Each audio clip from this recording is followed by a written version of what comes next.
Lo tenemos en línea al ministro de Salud, Daniel Goyan, ministro de Salud de la provincia de Buenos Aires. Daniel, muy buenos días. Daniel Toniete le saluda. ¿Cómo le va? ¿Qué tal? ¿Cómo le va, Daniel? Bien. Muchas gracias por atendernos, ministro. Panorama, la foto actual en términos sanitarios de la pandemia en la provincia de Buenos Aires, ¿cuál es? Y tenemos un crecimiento enlentecido de la curva, que a veces tiende a ser bastante amesetado si le descontamos al AMBA los casos del interior. Es decir, hoy empiezan a pesar ya mucho más los casos del interior. Hace un mes y algo era el 4%, y hoy ya son entre el 13 y el 15% de los casos son de la provincia. Es decir, sobre una cantidad de casos que nos aparecen entre 5 o 6 mil casos promedio por semana, ya tenemos 1.000 y algo que son de la provincia. Digo esto para medir la evolución AMBA, porque uno tiene una realidad que es AMBA y todo el resto del país, incluido el resto de la provincia de Buenos Aires, que se está comportando de la misma manera, como era previsible con esta enfermedad, que las ciudades del resto del país, ¿no? Mar del Plata, Junín, Olavarría, Pergamino. Son en general, en el interior de la provincia nosotros ya tenemos 61 municipios que han tenido que ir a fase 4, tenemos 44 que ya están en fase 3, es decir, no es solamente el AMBA, y apenas 30 y algo que están hoy en fase 5, es decir, claramente hay un aumento de los casos del interior.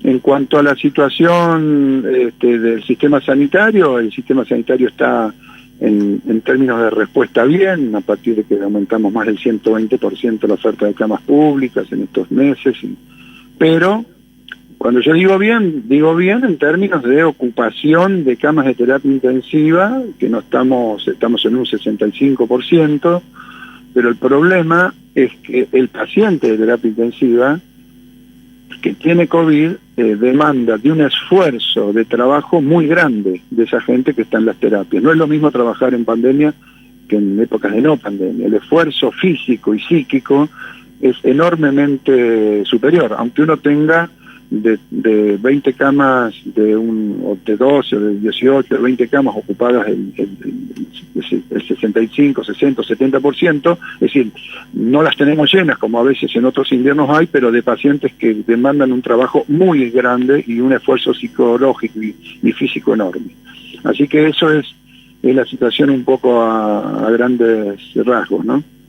¿Y el porcentaje de circulación en la zona del Gran Buenos Aires, en el área AMBA perteneciente a la provincia de Buenos Aires, se mantiene estable, está creciendo, teniendo en cuenta que además hay un fluido contacto y fluido transporte entre el Gran Buenos Aires y la capital federal, y en la capital federal la cuarentena está, o las restricciones están morigeradas con respecto a la provincia de Buenos Aires? Sí, lo que sucede es que uno no puede mirar una sola semana. Nosotros decimos siempre que para decir objetivamente comenzó a bajar la cantidad de contagios, se necesita mínimo entre 2 y 3 semanas de un descenso significativo de casos y constante.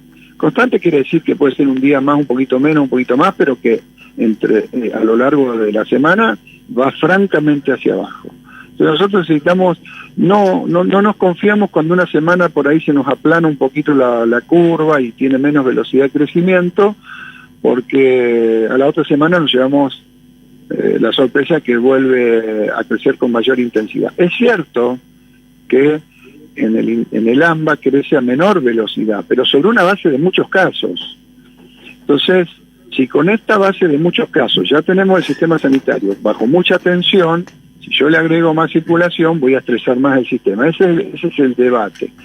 Primer debate. Y segundo debate es que en este momento no es solamente necesario evitar que se colapsen las camas de terapia intensiva porque ahí aumenta mucho la mortalidad. Ese es un objetivo desde el inicio central, obviamente. Pero ahora está otra cuestión. Tenemos en el horizonte la cura. Entonces, si estos 3 o 4 o 5 meses que falta para la cura, yo logro evitar mayor cantidad de contagios, se me va a morir menos gente, va a llegar a la vacuna y no se va y voy a perder menos vidas. Es un dilema sanitario, pero también ético y moral. Si yo no tuviera ese horizonte, yo puedo decir, bueno, uno no puede vivir la vida en cuarentena, pero si ya tengo un horizonte en donde en pocos meses voy a evitar que esa gente se muera porque va a tener la cura definitiva o la prevención definitiva, entonces la diferencia se paga en vida. No sé si se entiende. Si yo trato de evitar la mayor cantidad de casos, se me va a enfermar menos gente y por lo tanto se va a morir menos gente. No porque le falte la cama de terapia, no, porque igualmente produce mortalidad este virus, aunque uno llegue a la terapia, un 50-60% no sale con vida de la terapia. Entonces también se ha instalado este debate. Nosotros no queremos que haya tantos casos porque podemos salvar más vidas. Pero son todos debates que se están dando permanentemente y que nosotros, la provincia de Buenos Aires, y creo que el gobierno nacional claramente tomó partido como primer criterio cuidar la vida, ¿no? Con el comportamiento colectivo que tuvo un sector de la sociedad, de la ciudadanía en la ciudad de Buenos Aires el fin de semana pasado, cuando se produjo la apertura de bares y demás, más allá del reproche que se pueda llegar a hacer, ¿qué consecuencias sanitarias puede traer eso? Insisto, más allá del reproche moral que se puede hacer de si está bien o está mal, en términos sanitarios, esa apertura y esas escenas que se vieron de bares atiborrados de jóvenes y personas tomando cerveza o consumiendo algo, ¿qué consecuencias sanitarias puede traer? Lo estamos viendo en Europa, ¿no? En donde la enorme cantidad de casos se producen en personas jóvenes con ese tipo de relacionamiento social en aumento. Ahora, yo quiero decir una cosa, en la provincia de Buenos Aires también hay mucha gente circulando. No es que no hay gente circulando, pero yo le puedo asegurar que si nosotros usamos el razonamiento, bueno, hay mucha presión social, hay mucha gente circulando, igual ya está circulando, permitamos todo, se multiplica por 5 la cantidad de gente que está circulando, porque a diferencia de lo que por ahí se cree, la cantidad de gente que sí está cumpliendo y se está cuidando es muchísima.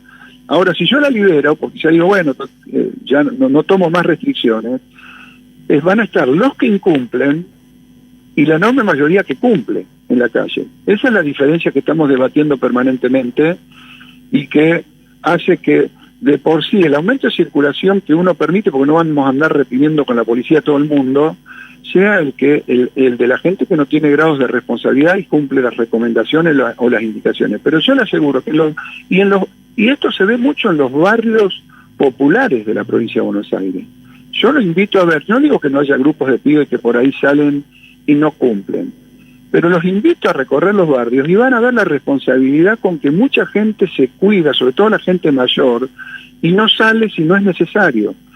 Y si no fuera así, no se explicaría de ningún modo que nosotros en los barrios populares de la provincia de Buenos Aires, el total de casos sobre el total de la población no pasa el 15%, siendo que tuvimos algunas explosiones iniciales que se controló con mucha participación. ¿Y eso qué explicación le encuentra, doctor Goyán? Y que se actuó rápidamente, mucha participación del Estado, mucha participación de las organizaciones sociales, las iglesias y todo, pero mucha responsabilidad social. La gente de los barrios populares se cuida. Y mucha gente entendemos, el comportamiento y el cuidado y la responsabilidad es mayor en los barrios populares que en los sectores medios urbanos. En proporción, sí. ¿Esto qué quiere decir? Que hay sectores medios urbanos que también se cuidan mucho, pero la mayor desobediencia viene de sectores de clases medias y medias altas.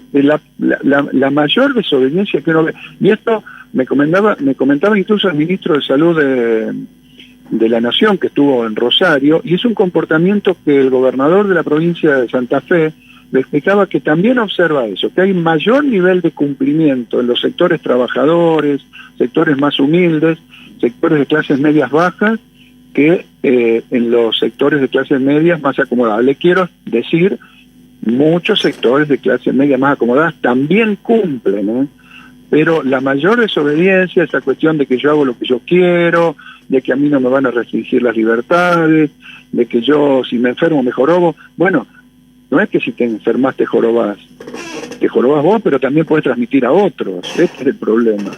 No es que te jorobás solo, podés transmitir a otros. Entonces, esta cosa, este comportamiento, ciertamente uno lo ve en determinado tipo de poblaciones en mayor proporción que no. La última pregunta, estamos hablando con el ministro de Salud de la provincia de Buenos Aires, el doctor Daniel Goyan. Está esa imagen no deseada que siempre tratamos en términos colectivos, usted con la responsabilidad que tiene y el resto de la sociedad, por cierto, de evitar, que es la imagen de elegir a quién se le da el respirador, la imagen de las tumbas colectivas, la imagen de la pista de hielo del Palacio de Hielo de Madrid convertido en morgue, la imagen de los camiones de las Fuerzas Armadas italianas transportando cuerpos, porque los sistemas de sepelio estaban absolutamente desbordados, las imágenes más dramáticas que nos dejó la pandemia. ¿Nosotros estamos muy lejos de esa situación? En la provincia de Buenos Aires yo estoy absolutamente convencido que no vamos a llegar a ver esa situación, porque nos hemos preparado para eso y porque confiamos todavía en que el comportamiento de la mayor parte de la población va a seguir siendo el correcto. Ahora, si algunas de estas variables no se cumplen, digamos, si se desmadra, siempre el riesgo está. No creo que las veamos, en la provincia estamos bien preparados. Lo único que sí estamos pidiendo es que la gente piense en sus mayores, en sus afectos, aquellos que se sienten más impunes porque presuntamente no va a tener formas graves, pero que también piensen en el tremendo esfuerzo que están haciendo los trabajadores de la salud. Yo recorro todos los días, estuve en 2 hospitales de Berisso y Ensenada, hablando con los terapistas, con los directores, con todos los trabajadores de la salud. Van a poner lo que tienen y lo que no tienen porque sienten su trabajo, la profesión, el compromiso. Pero uno les ve las caras todas irritadas, el esfuerzo, toda la dermatitis de usar los guantes, las máscaras, las condiciones, el esfuerzo. Cuidémoslo porque además cualquiera de nosotros los podemos necesitar, ojo, y los vamos a querer en buenas condiciones. No los vamos a querer exhaustos de haber estado en una situación realmente de esfuerzo sobrehumano. Así que pensemos solidariamente, los trabajadores de la salud están haciendo un esfuerzo impresionante, el conjunto y la mayoría de la población están haciendo un esfuerzo importante. Es algo que pasa cada 100 años además. Yo siempre digo, no puedo tomar una cerveza, pero pasa cada 100 años. Ya el año que viene, el otro, vamos a poder tener toda la diversión que querramos. Pasa cada 100 años, hagamos un esfuerzo de algo especial que pasa cada 100 años. Un abrazo, Daniel, muchísimas gracias como siempre. No, por favor, gracias a ustedes. Daniel Goyan, ministro de Salud de la provincia de Buenos Aires.